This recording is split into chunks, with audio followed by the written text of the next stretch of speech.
them the other day. Okay, so we can shift over here because the camera's got the straight shot here. Yeah, yeah. So over there is fine. Yeah, just Maria, can you go over one dot and then yeah. So you're there. Okay, that's fine. Okay, good morning, everyone. We're going live, and we've got a couple of students here joining us because Saturday we're closed. So I thought we'd invite a couple of people that were going to do the class on Saturday. This is virtual, and they're just joining in. So, okay, we're going to begin the Tai Chi Paradigm, the 108 movement form. So we're going to start off with the shoulder width stance and hands up. Okay, and it can be either way. Ready? 1, 2, 3. 1, 2, 3. 1, 2, 3. 1, 2, 3. 1, 2, 3. 1, 2, 3. 1, 2, 3. 1, 2, and stop. To the side. 1, 2, 3. 1, 2, 3. 1, 2, 3. 1, 2, 3. 1, 2, 3. 1, 2, and stop. Okay? Hands up. Reach down. 1, 2, 3. To your right. 2, 3. To your left. 2, 3. Center. Inhale. Exhale. Okay, hands up. Reach down. 1, 2, 3. To your right. 2, 3. To your left. 2, 3. Center. Inhale. Exhale. Hands up. Reach down. 1, 2, 3. To your right. 2, 3. To your left. 2, 3. Center. Inhale. Exhale. Okay, hands on your waist. Circular movements. 1, 2, 3, 4, 5, 6, 7, 8, 9, 10. 1, 2. Reverse. 1, 2, 3, 4, 5, 6, 7, 8, 9, 10. 1, 2. Center. Cross. Hold your knees. Circular movements. 1, 2, 3, 4, 5, 6, 7, 8, 9, 10. 1. Reverse. 1, 2, 3, 4, 5, 6, 7, 8, 9, 10. 1, 2. Center. Hands on your waist. Turning. 1, 2, 3, 4, 5, 6, 7, 8, 9, 10. 1, and stop. Back and forth. 1, 2, 3, 4, 5, 6, 7, 8, 9, 10. 1, 2. Center. Tilt to the side. 1, 2, 3, 4, 5, 6, 7, 8, 9, 10, 1, 2. Center, bend forward, 1, 2, circular movements, 3. Okay, reverse, 1, 2, 3. Okay, good. Hands up, deep breathing, fold out to the side, up on your toes, and down. Inhale, exhale. Inhale, exhale. Okay, spread your feet, turn your shoulders, 1, 2, 3, 4, 5, 6, 7, 8, 9, 10. 1, 2, 3, 4, 5, 6, 7, 8, 9, 10. 1, 2, 3, and stop. Okay, turn, stretch it out. We can face this way. Stretch it out. Yeah, that's fine. Switch.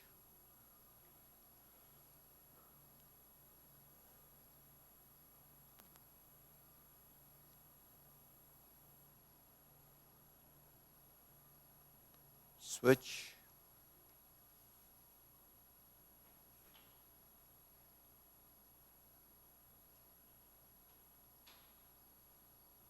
Switch.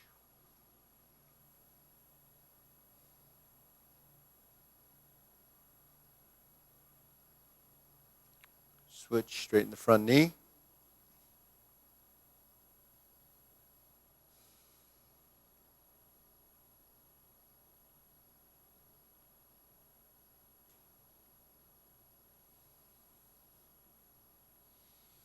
Switch.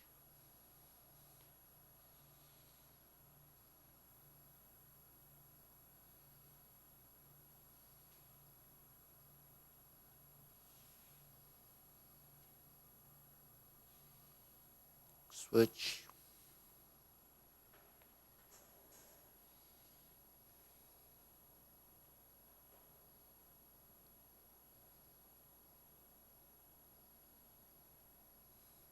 Switch again. Okay, release and relax. Let your body go as low as you can without forcing it. Okay, to center. Reach down.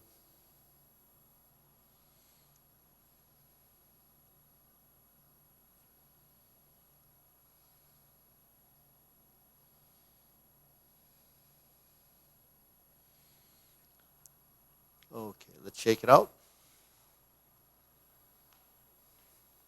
Okay, hands up. Inhale. Exhale. Inhale. Exhale. Inhale. Exhale. Okay, hands on your waist. Shoulder roll.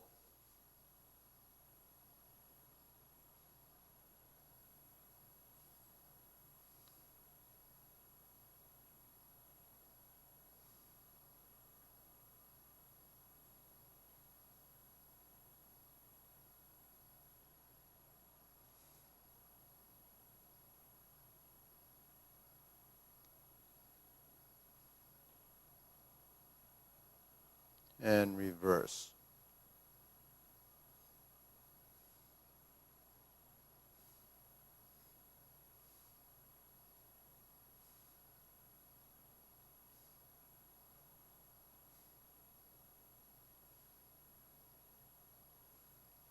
And center.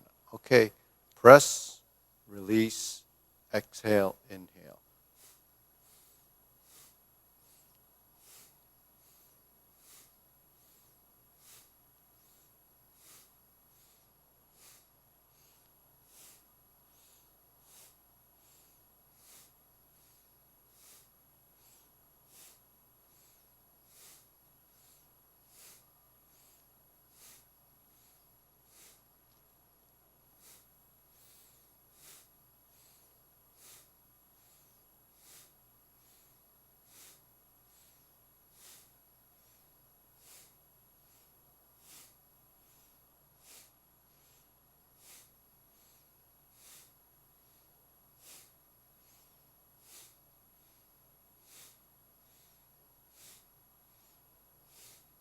and stop.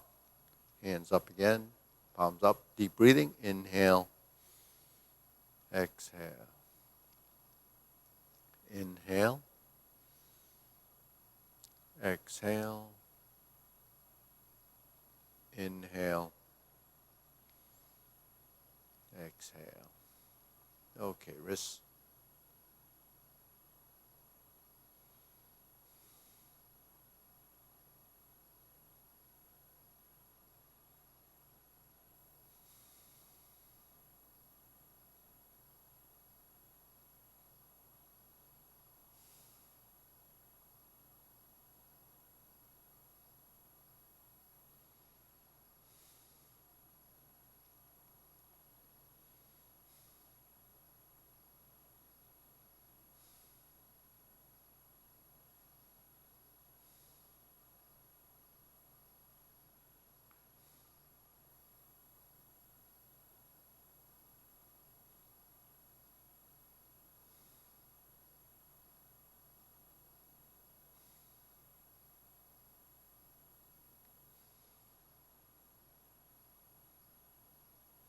Reverse.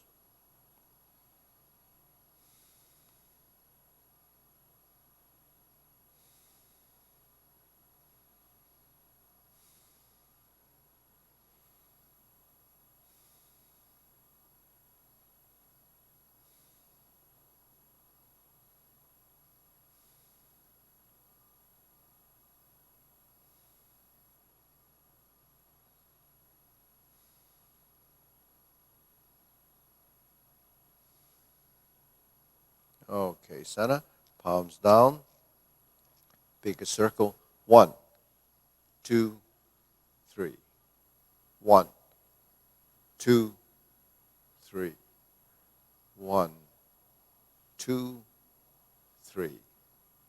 1, 2, 3. 1, 2, 3. 1, 2, 3. 1, 2, 3. 1, 2, and stop. Okay, get a good stretch, shake it out. Okay, we're gonna do the side to side shifting, and then we're gonna do the golden cockerel exercise. So we're gonna just shift from side to side. So when we shift slowly, we find our center over the supporting foot, and your foot will actually drift over. Shift, and then it drifts. Find that center point, and that's your balance point. Okay, so I'll do it this way. So shoulder width stance. So your hips actually sway a little bit. You see, when you sway, you get a little protrusion on the side. Once you get to this point, there's a point where that foot will release. That's your balance point. And then when you go to the other side, the same thing happens. So that's what most people have a little trouble with, because you're not bringing the weight over enough, then your foot ends up being heavy. But if you bring it over enough and you relax the hip, what happens? The leg just gravitates. But don't put any weight on it. Just let it, like as if your feet have magnets, the foot's on the insides, just let it come together like that. Shift. Now you got to find that point when it just drifts over. That's your balance point. That's the point that does that. And then you can lift your knee. And then you go down, shift. Okay, so it's a kind of a training. You know, everything that we do is actually training to find balance and center. So that's how you can work your balance and stand on one leg. Okay, so you have to find the position, kind of extend up, shift over, relax, and lift. Shift over, relax, and lift. Okay, so that's one exercise you can do to improve balance. And it's this part that's important, that the hips, so you can feel the outside of your hip move. So your ligaments and tendons actually have to feel that. So that's important, okay?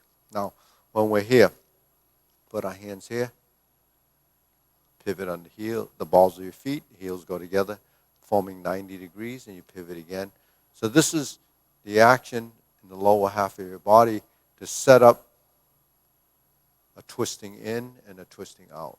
Okay, so that's how you establish shoulder width stance. And so what happens when you're here, if you push your knee out and then allow your foot to pivot around. So when the knee goes out, it goes to the ball.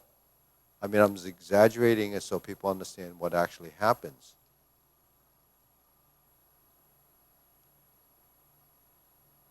So that's sort of breaking down what happens, because typically we can just do this and it becomes one action. Now if I kick the heel out and I sit into that leg, now I'm over here, and we go forward and back, and then we turn again, and then we square the feet, and we adjust our hips. So that's measuring 45 degrees or 90 degrees as a pivot. Now when we do this, we alternate the feet. We go from side to side. Then we go back to center. So that essentially you're doing a 180-degree turn, breaking it down into, smaller bits. We're just pivoting and we're coming to center. And this is all footwork inside the form.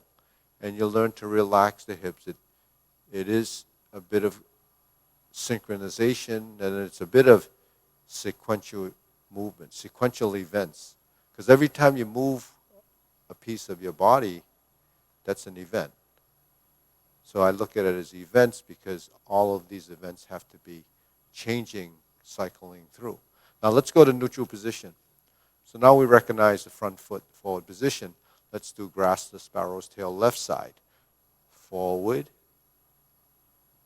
and forward. Hook your wrist, and then we're going to turn toward the front. And we turn to the other side.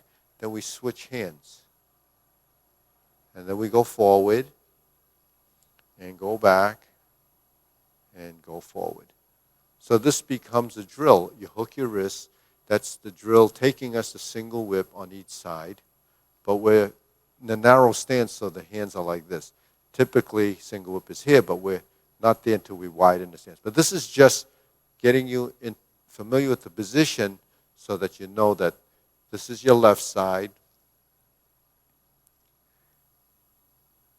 And then we turn toward the mirror. Open the hands. Turn again. So we're doing all the things that are necessary to make your transition, to develop sort of a sustained position, which is holding your arms in a position, pivoting, moving, and moving. Okay, so we're here, right? So that actually is both, like in the obliques, in the long form, we would do this, right? We would turn and turn. Right? Now let's go to brush knee. Let's brush knee and push. Now let's sit back, go forward, 180-degree turn, but we're going to break it into those small pivots. 1, 2, 3, 4. Back to center. 1, 2, 3, 4, 5. 1, 2, 3, 4, 5. 1, 2, 3, 4. 1, 2, 3, 4. 1, 2, 3, 4. Neutral position, forward position, turn. 1, 2, 3, 4. 1, 2, 3, 4. Okay. So what do we get out of doing these sequences? We're training postures, and the postures are something that you have to completely sort of revamp as you progress, because learning the sequence is just what is housed in the form. But to perfect and sort of focus on that, so that you can discover what's inside the brush the knee movement or grasp the sparrow. You're building additional transitions in the legs. Now you're really focusing on leg pivoting, because muscle memory and angular position is not just in the upper body. In fact, it's in the whole body. So when we pivot our feet, the accuracy of those pivots really will take you more accurately through the mapping of the form. But you're focusing on your joints here. You've got lower, upper and lower body working. Then you coordinate that with the upper body as relationships, and then you can evolve. And that's just, each posture can be done like that. So you have the grasp the sparrow's tail right and left side, your brush knee right and left side with the turn. So that's really focusing on a couple of postures so that you can really sort of dial that in. Now, the other thing that's happening, when we talk about the center, so the tailbone is the center and you drop down, that's going to be right between your feet. Now, when we shift, what shifts is really your body. So when your body goes over to this side and this gets to here, that's the point where your tailbone is approaching the heel of the back foot.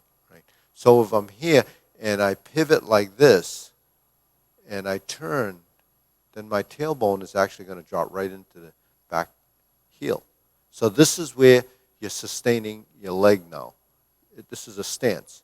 So that position is going to allow you to twist from side to side when you go to brush knee and push, or grasp the sparrow's tail. So what's important is this final position, because we're sitting into that leg, and then when we go forward, the center is now between the feet, but approaching the front heel.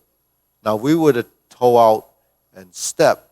The first thing you have to do is get this over that foot, and then that's your centered position, and then you step out. Okay, so you slow it down like this, and then magnify everything that has to be done.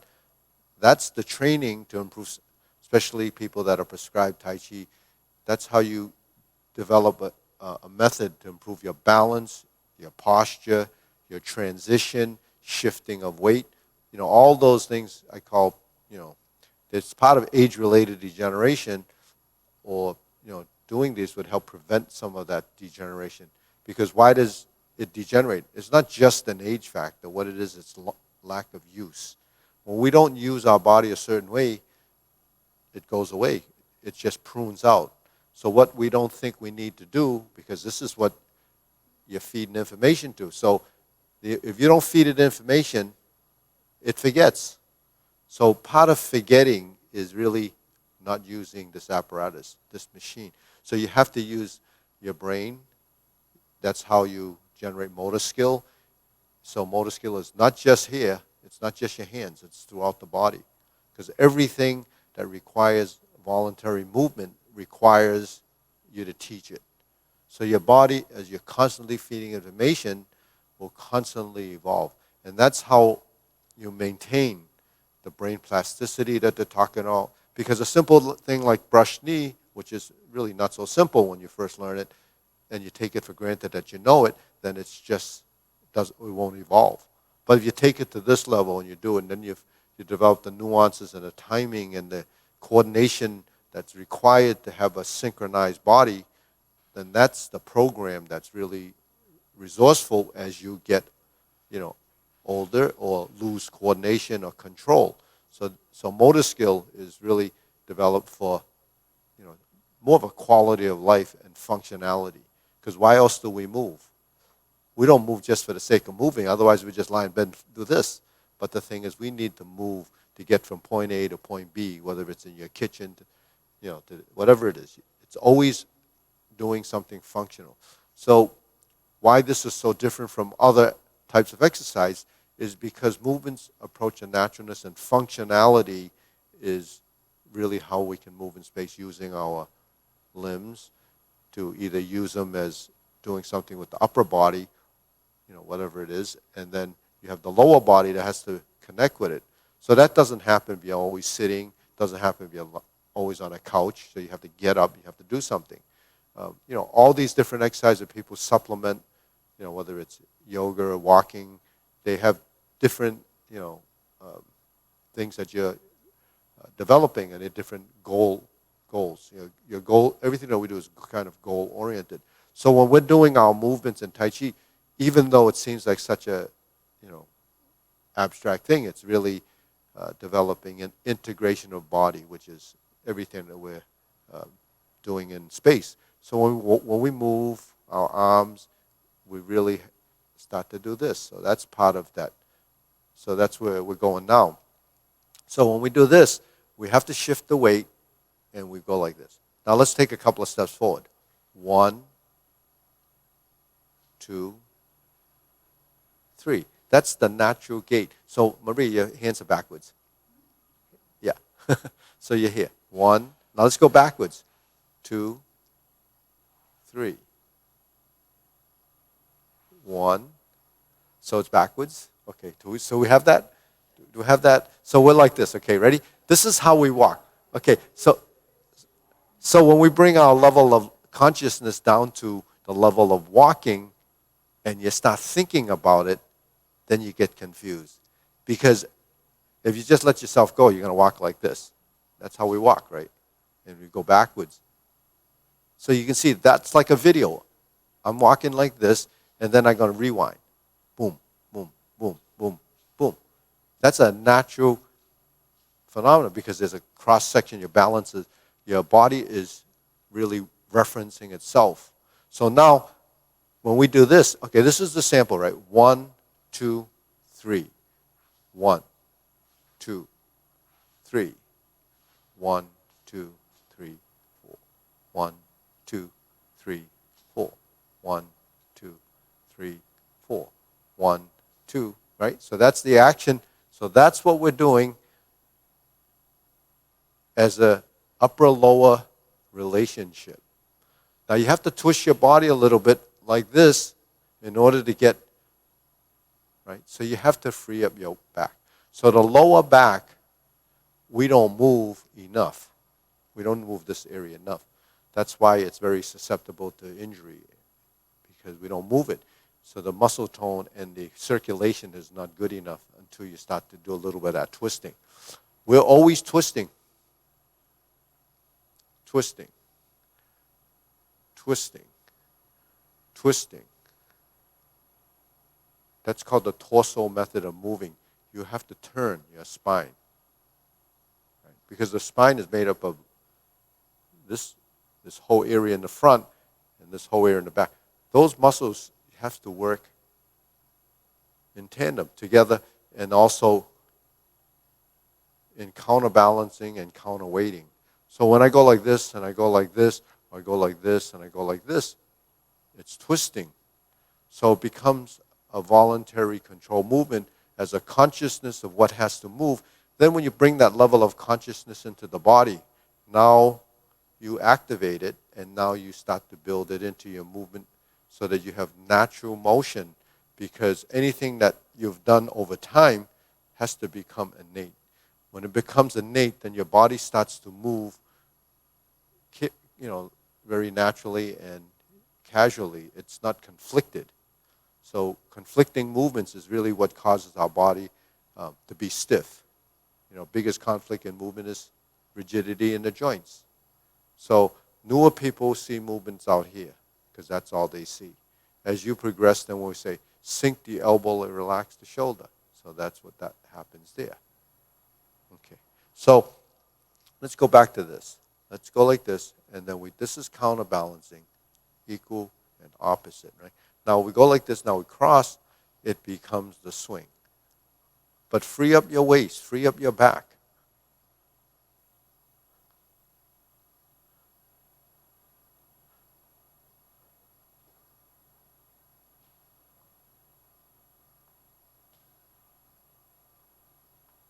Okay, switch. Other side.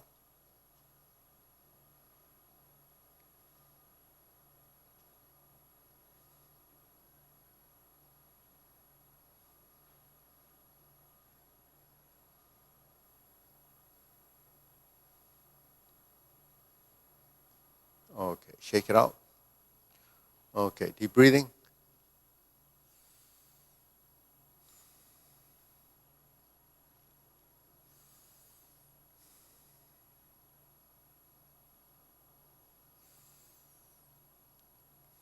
So let's just talk a little about that lower lumbar area where people are susceptible to get injuries. So will your back get injured if you do this? It still can get injured. This is to keep mobility, and you're using, the motor skill developed by telling your body to do that. So your body becomes more part of the action. So it can still move. Injuries don't happen because you move it. Injuries happen because you stress it and you strain it. So usually an injury would happen if you're moving the wrong way and you're moving your body with some object or force or weight. So that's when the back would get strained. And it could be strained because it's misaligned or out of position. So out of position is overreaching and too heavy. You would strain yourself. In the wrong position, picking up like that. So those are the things that would cause the injury. So it's not like you're not prone to any injury. It really depends on if you're sort of aware and cognizant of what you're going to be doing. If the object's too heavy, the natural thing is don't do it, don't lift it. So, but some people try to overcome it and force it, then you get injured. Or you're in an awkward position and you shouldn't be doing that, and then the muscle goes, it can sustain it, but then it fatigues and there's the injury. So injuries happen because of that type of thing, not because it shouldn't move. So people think, well, my back is going to get hurt if I turn. No, your body actually turns. It's just what forces are acting on to create the stress and the strain that causes that injury. So, you just have to be careful from the experience of knowing, and then you won't be, you won't put yourself in a position that could cause some type of injury or damage, because the spine is made up of a bunch of vertebrae and they move. And if there's not enough tension to hold it, then it's going to slip. So that's what that's what happens to your back. You're going to slip this. So it could happen in your neck. It can happen here. So it's just something. I mean, even where the shoulder blade is, if you twist wrong, you're going to pinch a nerve in there, and then you're going to have pain. Okay, so hopefully that's helpful for anyone who has back problems. One of the things is back problems is sometimes caused by tension in the back of the leg. So when you stretch, it's really releasing some of the tension here, which would be pulling on your back. So if one side is stronger than the other, it's going to pull your spine out of position, and then you end up one side misaligned, and you're going to have a back problem. So all of these things are kind of tied together to how we move. So if movement is essential to life and movement is important, the correct motion, the correct way of moving is important. So when we stand like this and we turn, we shouldn't tilt. This is turning. When we tilt, then you allow that to work, because your musculature has to work in a balanced way. When this side contracts, this side releases. When this side contracts, this side releases. And the same thing happens. So unfortunately, a lot of people do planking, which is holding your body in a position, and they think that that's going to make you so strong that nothing will happen to your back. But actually, it's not true. You get stiff. And planking is actually one exercise that's not so good for mobility, because you're always in a rigid position and you don't want to let go, because you think your body's going to be stronger that way. So everybody strengthens the core, so you're like a board. No one should move like a board. You should let it go. You should allow your body to twist and stretch, because if you're holding this and you do that, then you're going to cause strain. So that's why you have to understand, what we're doing there. Okay, let's go to silk railing, forward and back. 1, 2, 3. Turn. 1, 2, 3. Keep it cycling. And relax the joints. Let them fold and unfold. Turn the spine. Sit back. Try to find that position.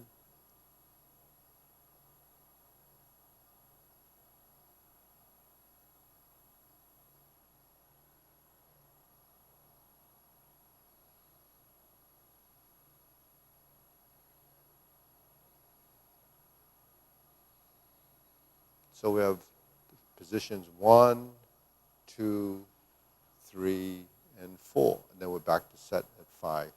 So this is how we break down the movement so you see that we have dimension.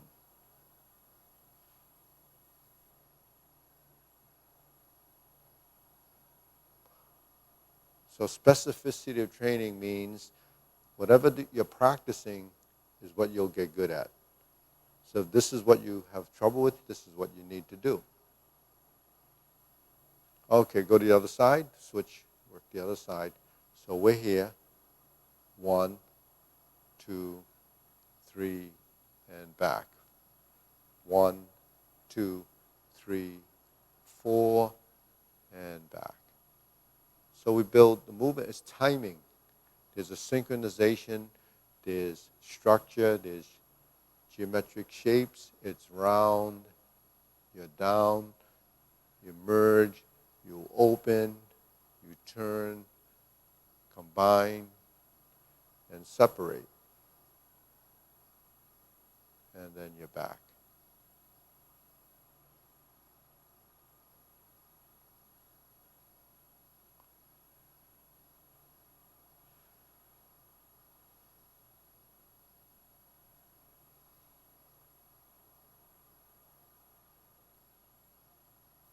Okay, and then we're back to center.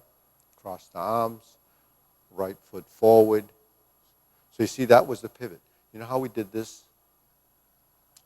So we cross the arms and then we do this. Over here. So both of these are empty stances. It's a heel down or toe down.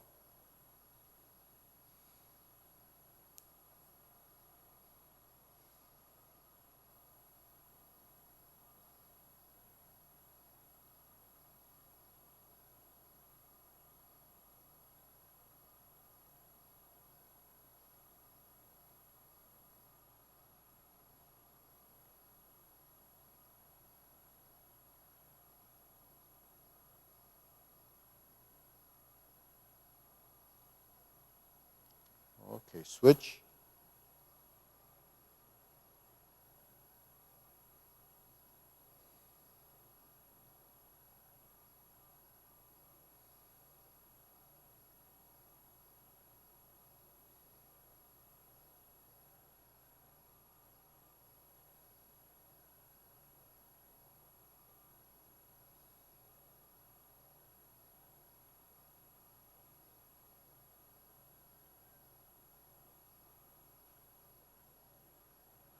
Okay, relax the elbows, relax the shoulders, expand, expand, and down.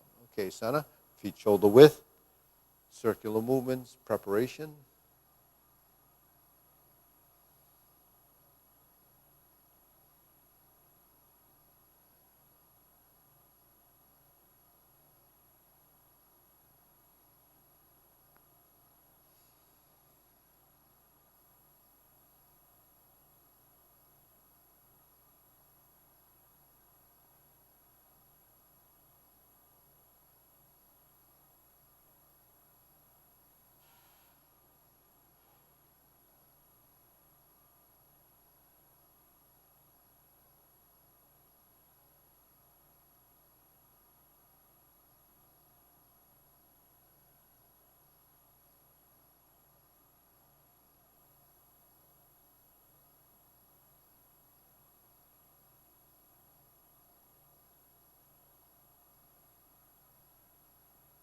Okay, palms together.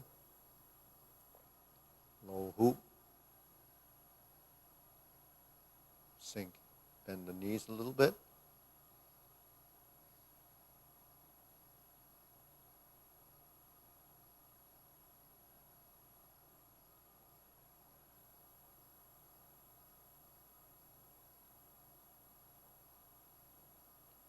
Shoulder height.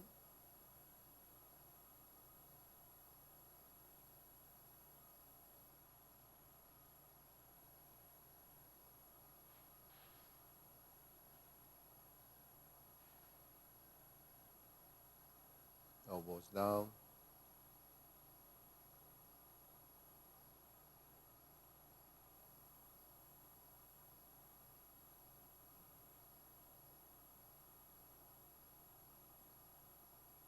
Okay, let's lower. Palms down. Now straighten the elbows and knees. So everything elongates, lifts. Chin tucked in slightly, but lift, extend, expand.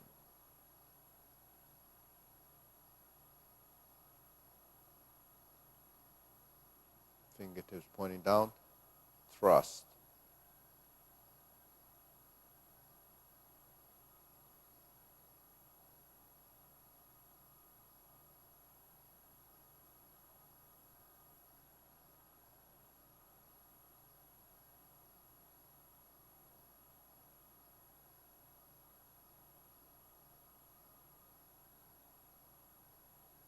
Deep breathing, inhale.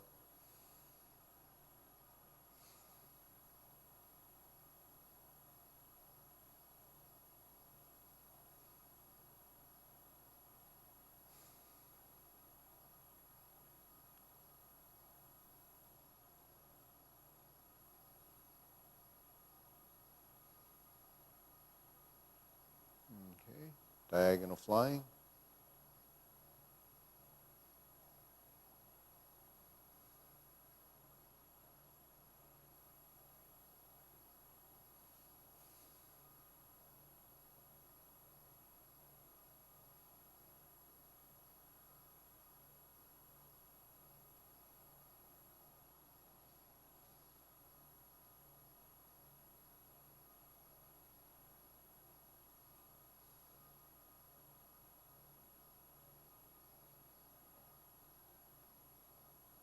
Okay, other side, diagonal flying.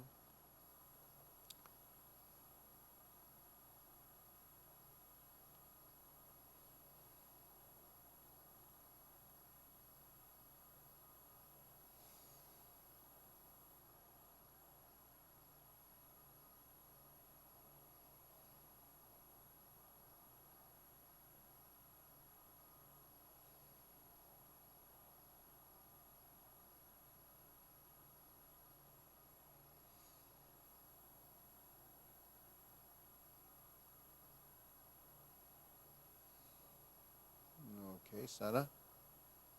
Cloud hands.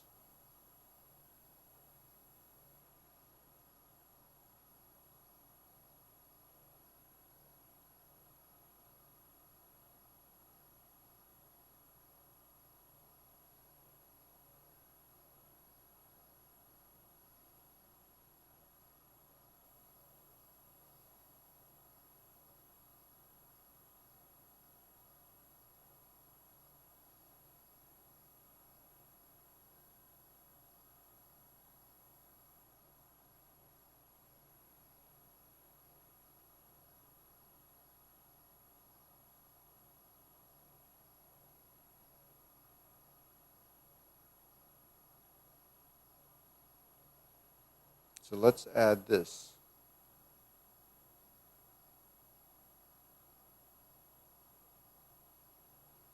Remember finding that center? So that's when your foot starts to move over. So that's like when we do cloud hands with the footwork, that foot has to drift over. Now this is keeping the feet parallel, but if we were to pivot, it would go like that. If we were to pivot, it would go like that. So it's always tracking your center so that the supporting leg becomes the substantial leg. So you're always shifting your weight. So shifting your weight becomes part of that habitual thing, because when we shift and we move, before we get to take that next step, we actually have to go through center. And that's how we should be walking, and then that's part of the training. So the Tai Chi footwork actually helps us build the sustainability as a practice to strengthen the leg, to improve balance, to find your center much more naturally. And then when you do your walks and whatever you do, you have this sort of rolling thing that's happening. And all of that development is what? It's part of your sensory system. From the soles of your top of your head, your body has these sensors, and it detects. And the feedback from what that experience is and what's sending back between the muscles and the brain and your musculature is a constant action of of checking yourself.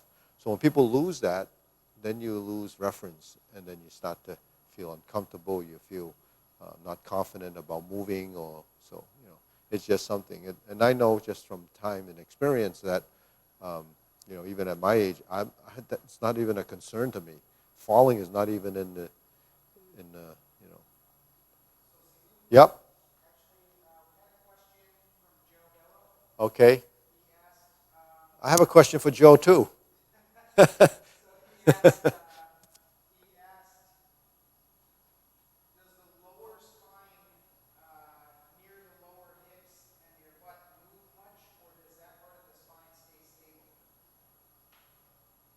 The well, the spine's obviously going to stay between your hips. What shifts is your hips from side to side, but the spine, it doesn't, move over the hip. It actually stays in between the hips. But what happens is you're shifting the spine over through this, so there is a lot more hip movement than probably he anticipates. But I think Joe has some hip problems. So because of the hip problem, he doesn't have enough mobility to the sides, so it's going to compromise some of that action. So this will help, and then building some flexibility, in the hip from stretching, because what restricts movement is not just not using it, because it starts to tighten up and sort of resist that. It's the ligaments and tendons, they don't have a lot of circulation in them, so you really have to work them. Otherwise, they get kind of, stiff. They harden, So you have to do that. And then the muscles that are involved with that part of it, or turning, becomes something that you really have to work. But here again, doing this is a motor skill. You tell the leg to turn out, it moves. And if it's been moving, it knows how to do that. But if it hasn't been moving, you tell it doesn't want to go too far, because you have same thing as we talk about your sensory system, your proprioceptive system will tell you not to do that, because it doesn't know that it's supposed to do that. So when it hits a point, it's going to want you to stop. And what happens? The muscle contracts and doesn't want you to go. You force it when it's happening fast, you can have an injury. But because we're doing it slow, you can build that. But range of motion really is an integration of two. So if this opens only to here, then if I turn the rest of the other side of the leg, then you're going to get a more expansive movement. It's like your torso only turns 45 degrees. But how do I get more range? I either turn this, or I turn my hips too. So now you get a bigger range of motion, because the summation of those components really creates the total movement. So that's how, when we're here, you can't get to here without forcing it. So you see how rigid, stiff, it looks a little bit out of line. So you have to turn. So within the realm of your movement, it's always in this space. It doesn't really turn beyond that, even though it looks like it covers a lot of space. So that's really part of proprioception, and it's kinesthesia. When you move in space, your body really learns to track it, and that's where a lot of times we lose perspective, because we only can look forward and see things in 2 dimensions. When we go into 3-dimensional movement, it changes. So that's another advantage of doing something that's spatial. Then you become more aware of your body. So is that it? Okay, so let's move on. We're at the point where we just did the cloud hand shifting, and we're back. Okay, now we're here. Let's go to carry tiger to the mountain. So just doing these exercises, if you do them correctly or do them often, your body will start to discover more than just the simple patterns.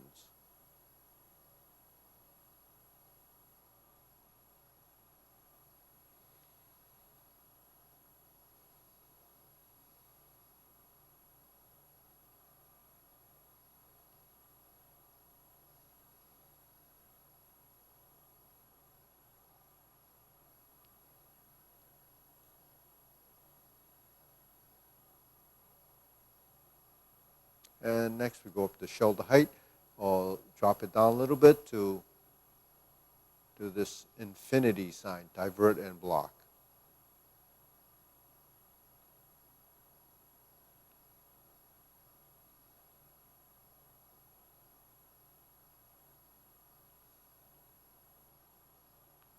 And form the fist.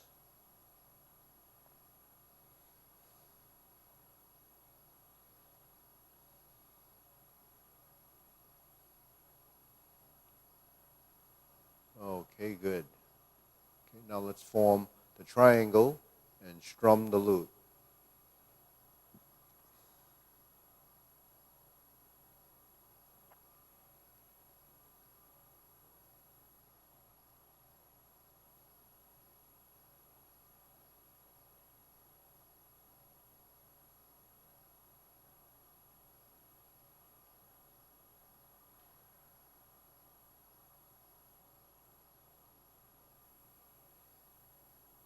Okay, center, thumbs up, palms together, alternate.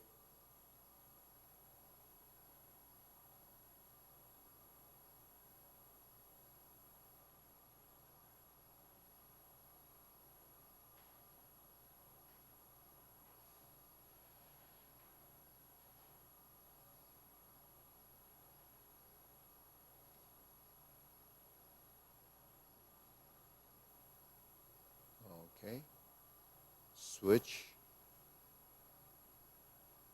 alternate the shoulders.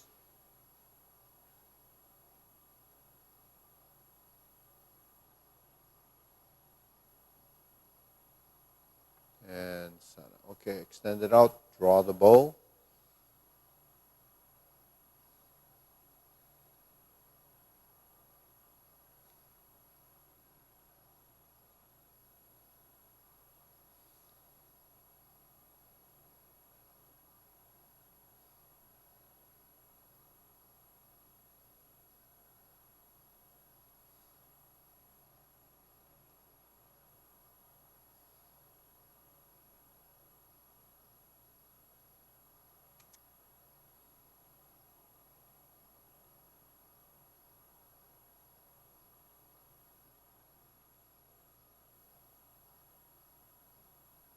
Okay, fan through the back.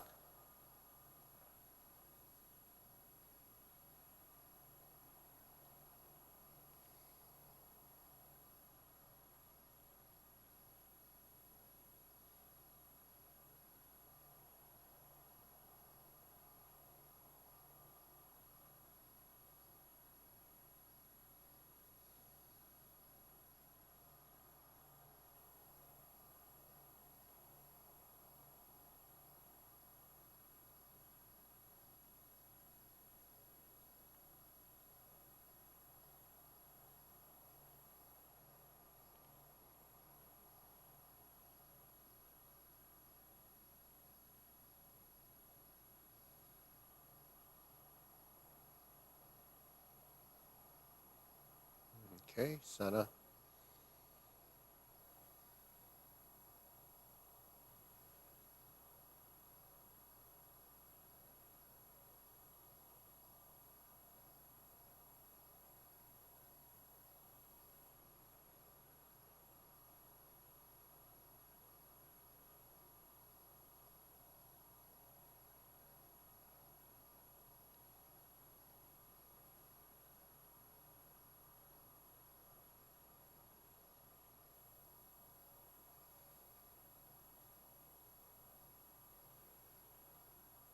Okay, and down.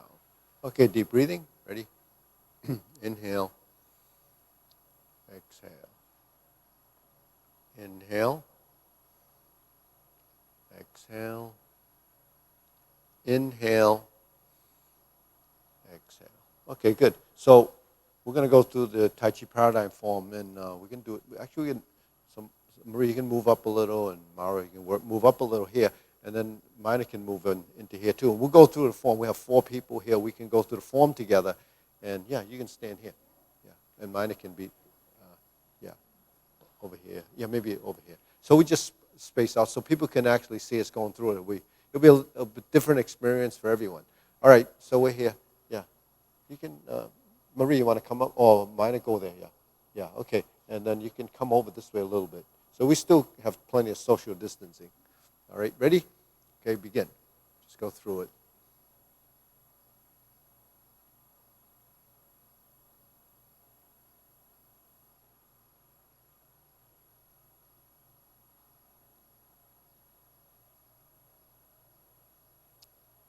Grasp the sparrow's tail.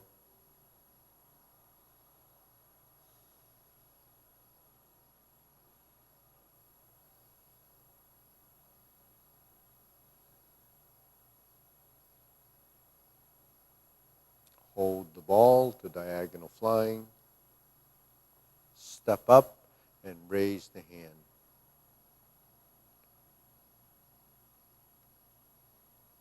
Bend from the waist. Stork flaps wings. Turn. Brush knee 4 times.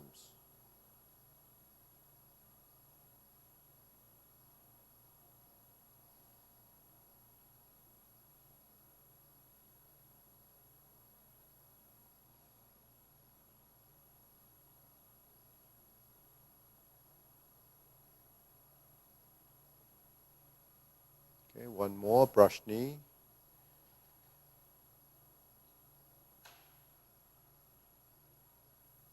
Back to vertical, strum the lute. Step up and close the door. Form the fist and punch. Divert, block, and punch. Cross the arms. Leopard and tiger, springs to mountain. Okay, neutral position left. Fist under elbow. Neutral position. Repulse the monkey.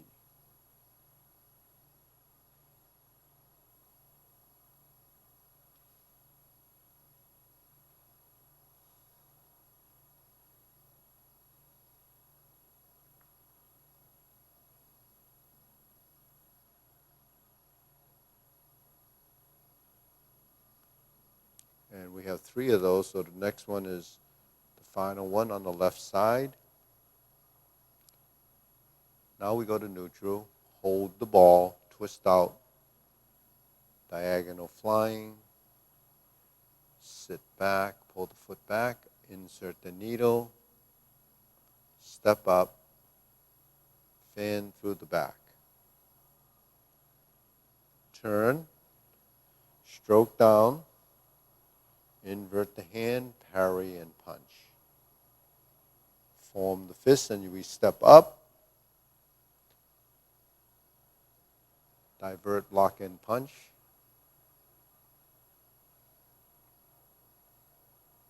Okay, leopard and tiger, springs to mountain. Now we're going to carry tiger to mount to the back side, left side rear corner. And then we're going to cross the hands, put the left to the outside, raise the left hand, bend from the waist, stork flaps wings. Then we're going to toe heel pivot and left side grasp the sparrow's tail. Hook your wrists, turn back to the back side, single whip, hold the ball, reverse the ball, diagonal flying. And it's going to the other side, we're going the other way. Pot the horse's mane, diagonal flying, step up, stroke down, pot the horse's mane, cross over to the left side J lady work shuttle, cross over, right side J lady work shuttle, and we turn back to the front after we hook the wrists, and we turn to the front toward the mirrors, and we do a set of cloud hands, 4 movements. 1, shift your weight. 2, 3, 4. Hook your wrists and hold the ball. Diagonal flying. Shift, step out, close the form, and down. Okay, great. Deep breathing.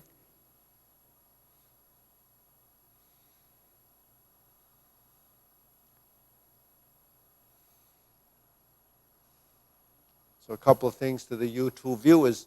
Yes, we do have a space, and we actually have students that knows this form. So, so it actually is real. So anyone that's local or students, you can see that the return has been pretty slow. So hopefully next week will be better.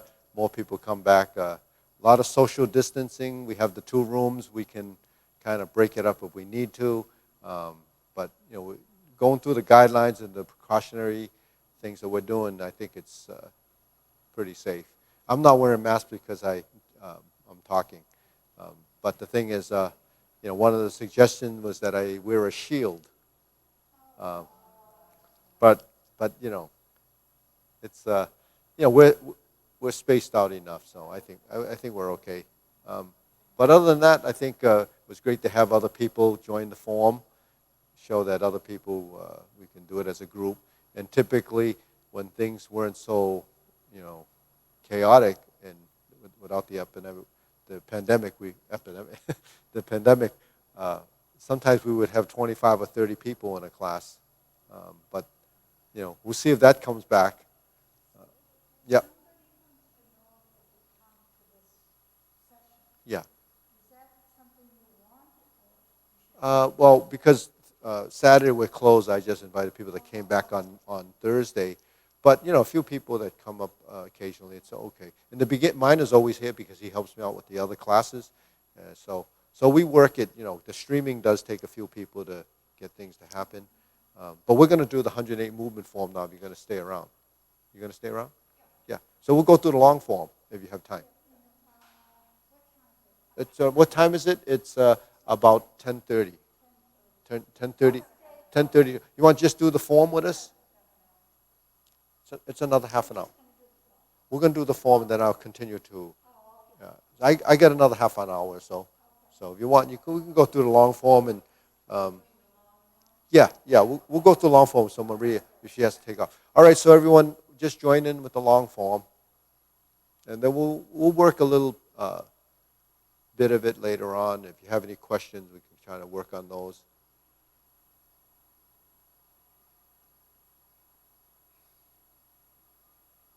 Grasp the sparrow's tail. So this is just like the Tai Chi Paradigm, except we're going to transition into the obliques.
And we do the carry tiger to the mountain.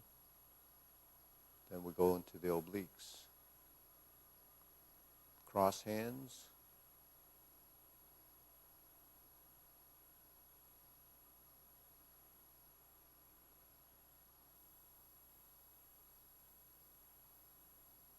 Now we go forward, and then we're going to do 180 degrees. So we kind of did this in the drills. We broke it into a couple of segments. So you see, so this is just like that drill with the hook wrist and going to the oblique. Okay, good. Fist under elbow.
Step up and grasp the sparrow's tail.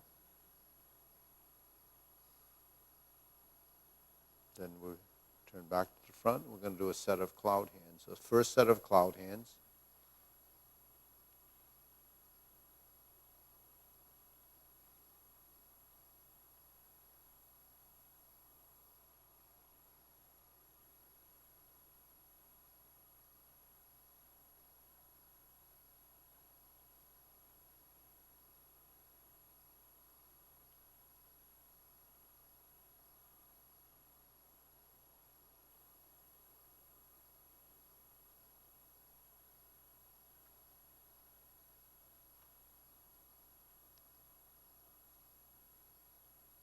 First instep kick.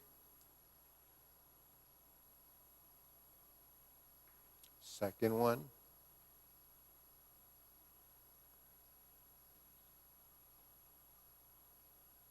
Okay, turn. Heel kick.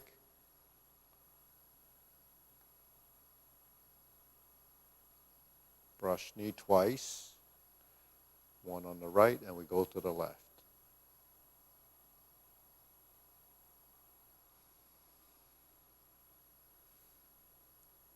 Planting punch.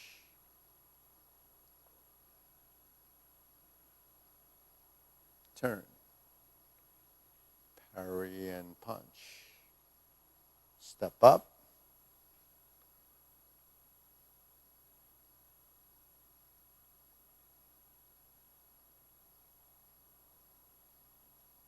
Potting leg, sort of, but that's actually going to beat the tiger. Roll to the back, beat the tiger, turn lower, 1, 2, 3, 1, 2, 3, 1, 2, 3, turn, close, fold, potting leg, parry and punch, step forward,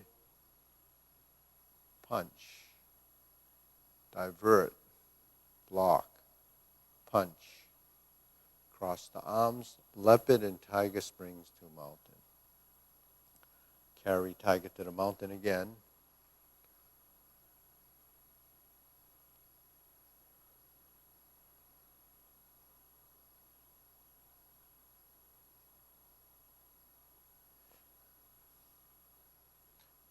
Sit back. Grasp the sparrow's tail on the back side. So you're going to do the brush knee. So we always do grasp the sparrow's tail either in this back corner or over to that left side. Now we're going to turn right all the way to the front. So we can do the reverse the ball. Hold the ball, reverse, diagonal flying right side, and then we do the part the horse's mane 5 times.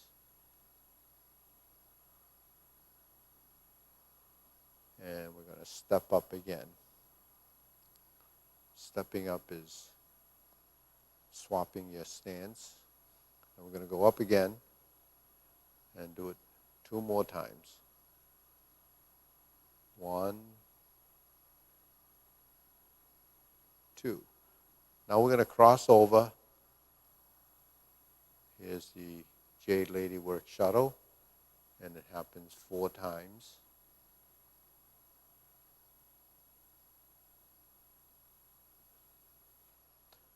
Forward, back, and forward. Part the horse's mane in this corner.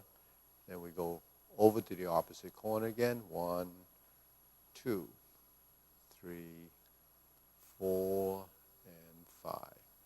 Now we sit back, pivot, pivot, step, step. 1, 2, 3. Hook your wrists, grasp the sparrow's tail.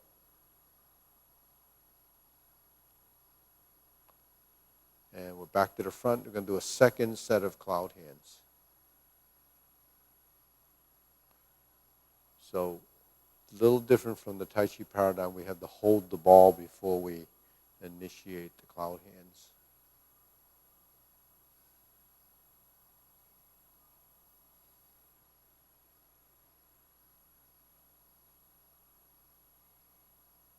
And then we hook the wrist again, setting up for snake sticks out tongue.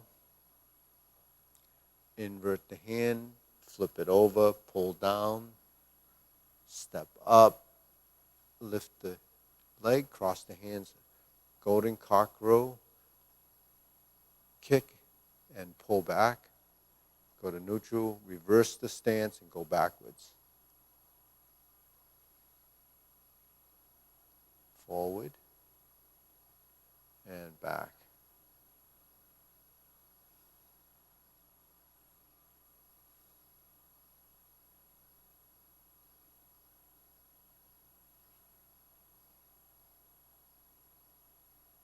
Then we go to neutral, right side. Open the stance. Scoot down. 1, 2, 3, 4. Diagonal flying. Step up. Press forward. Raise the hand. Bend from the waist. Stork flaps wings. And we're going to turn toe heel pivot. Brush knee 1 time. Insert the needle.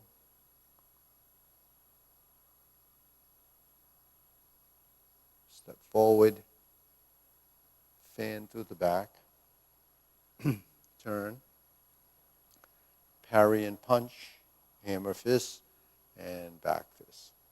Step forward, form the fist, punch, divert, block, and punch. Step up, 1, 2, 3. Hook your wrist, turn toward the front. Now we're ready for a third set of cloud hands. 1, 2, 3. 1, 2. Okay?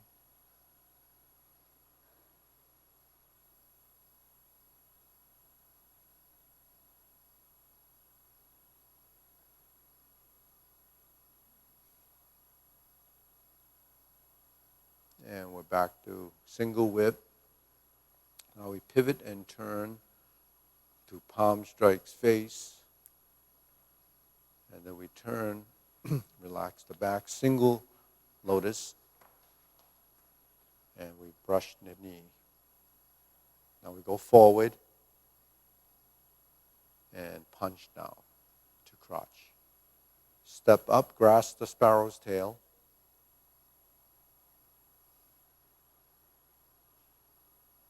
Single whip.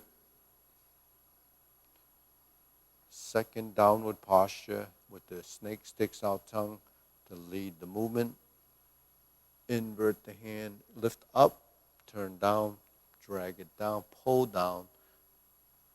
7 stars, cross hand, press, retreat, hook your wrists, and ride the tiger. Turn, palm strikes face left, switch the hands, double lotus, draw bow to shoot tiger, palm strikes face left, switch hands, turn, parry and punch. Palm strikes face left, high pat the horse, and continue forward, grasp the sparrow's tail. And we turn the hook, single whip, hold the ball, and flip.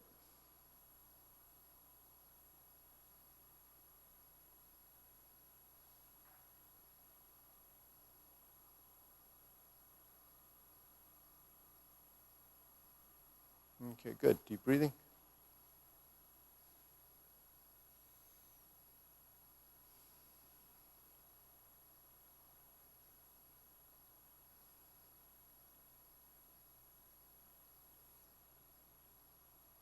Okay, so you have any questions at all? Or no? What's that? Okay, good. So how do you feel? Yeah, yeah, yeah. Yeah. Okay. Yeah.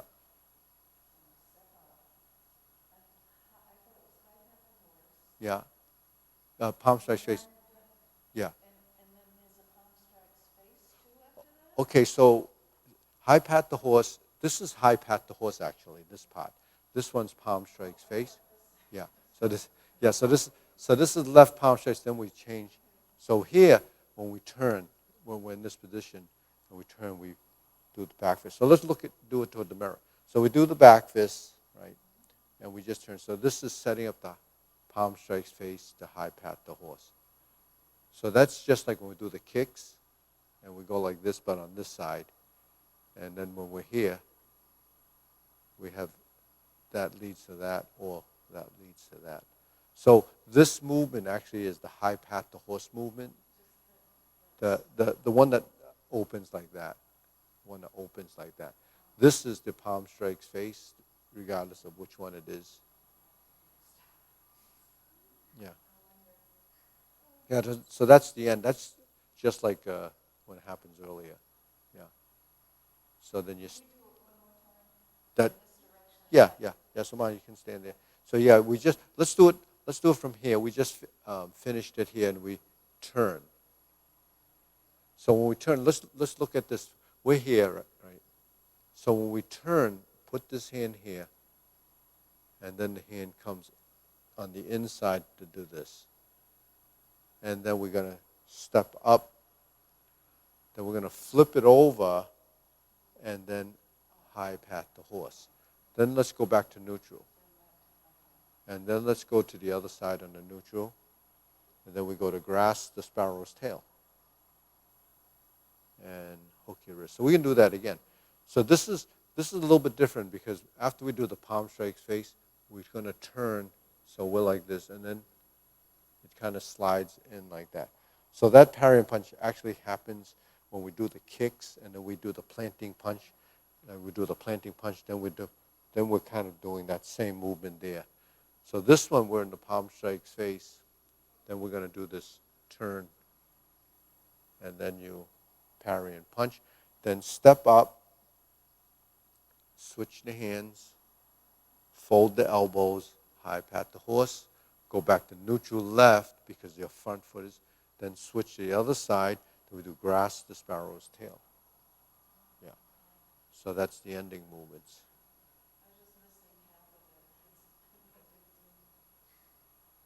Yeah, so in fact, last class, we actually work from the bottom or the back of the form to the front of the form. So I was saying that, when you first learn the sequences, you always start from the beginning and work to the end. Then as you get better with sequence, then you learn the pieces a little quicker, but you really never get to focus on them. So when you get to the end, you will never be able to catch up to the very beginning as the number of times you've done it, because you always start from the beginning. So once you've learned the form, it's good to kind of review just the sections in the backside, like we just did. So that kind of takes you, gets you more familiar. And you can just take that section and work it, and then build it back. So some.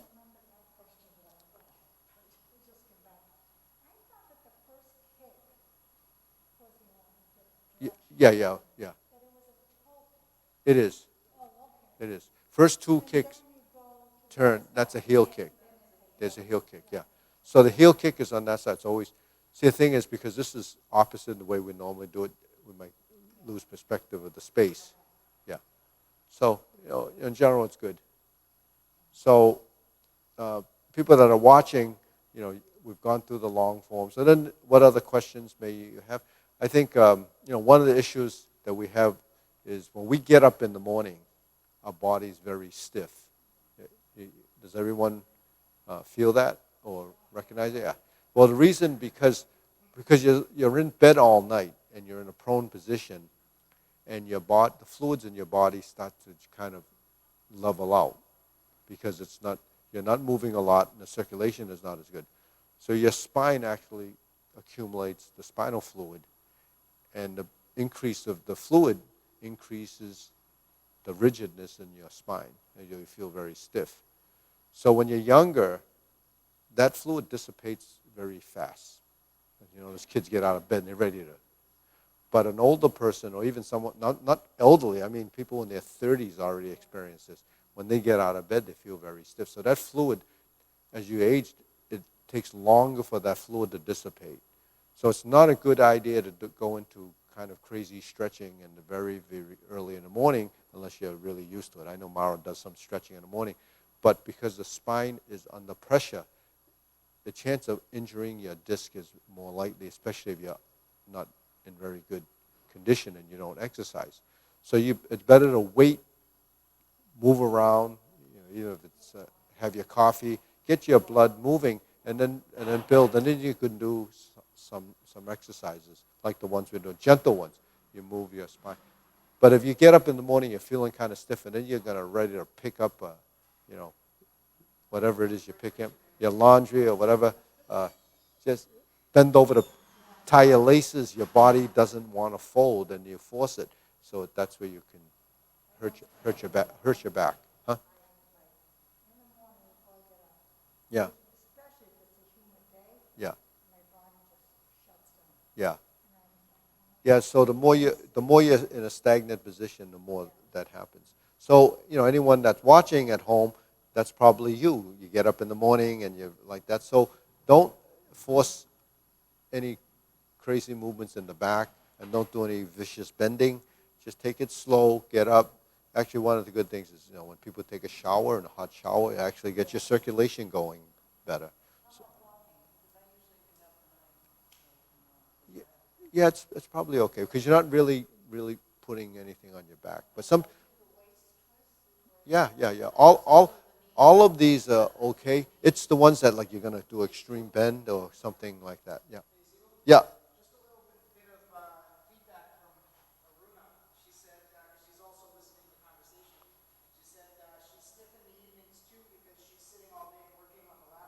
Yeah.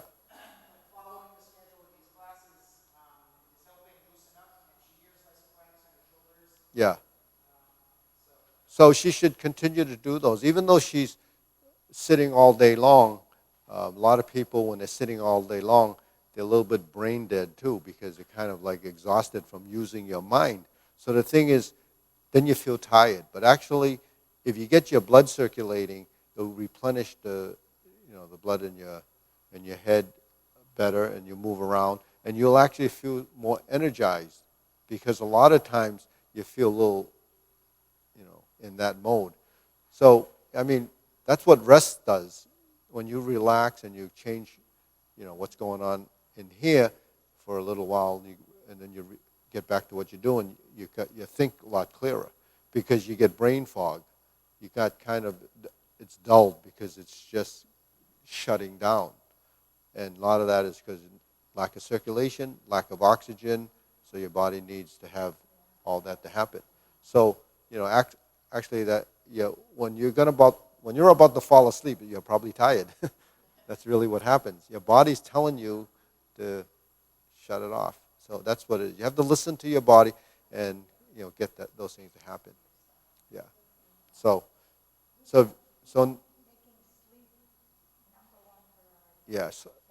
See, the irony of all this is, we need sleep,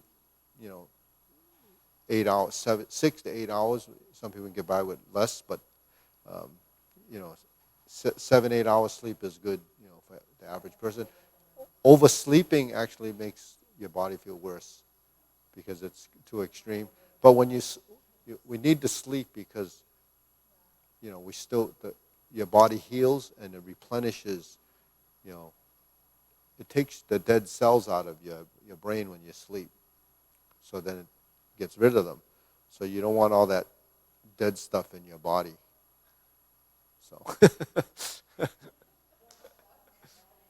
So circulation is essential. All the things that happen, circulation is just getting nutrients and oxygen into your cells. That's everything. Your skin, your muscles, your organs, all of this needs, your brain especially. It takes a lot of energy to keep that thing working. So we need to keep it circulating, and then the right nutrients. I mean, obviously you guys are eating, nutritionally sound food. Most of you are probably kind of special diets. So anyways, any other thing you want to work on while you're here? I know you might have to leave. You can go. Okay. So it's nice to have a couple of guests here. Yeah. Yeah. Yeah. So it's nice to have people back. I mean, Yeah. Yeah. We're here Thursdays. We're here. Okay. Oh, no. It's okay. So have a good weekend. Have a good 4th. Yeah, have your weekend. Okay. Don't get too independent. Okay. All right. So we got a couple of minutes. Let's. We did that last section and going to the back. So the next section of the form. Actually, after the third set of cloud hands, we turn 1, 2, 3, and then we turn to the back fist. Right. So that's that section. Then we have the section that we do that. What's that? Okay. Oh, 1 minute. So that downward posture for the second time. So if you look at the long form, it's really doing all those sections twice. So it's not as long as we think. Once you've learned up to, say, number 60 of the 108 movement form, from 60 something to about that whole section, it will take you to almost into the 90s movements. I'm just numbering them. And then when you get to in the 90s, you have a small section that's really doubled up. That's the section we just did. And then you're at the end of the form. But just remember, the form, a goal is to learn the whole form as a routine. But you have to, relearn it and work the postures separately like we did in the earlier part of the class. And that's it. So have a good 4th. Some people don't celebrate 4th of July in other countries, but the thing is, we're shut down again because it's a holiday. And then we'll see you. Do the YouTube like, and don't forget to subscribe to our channel. Thank you.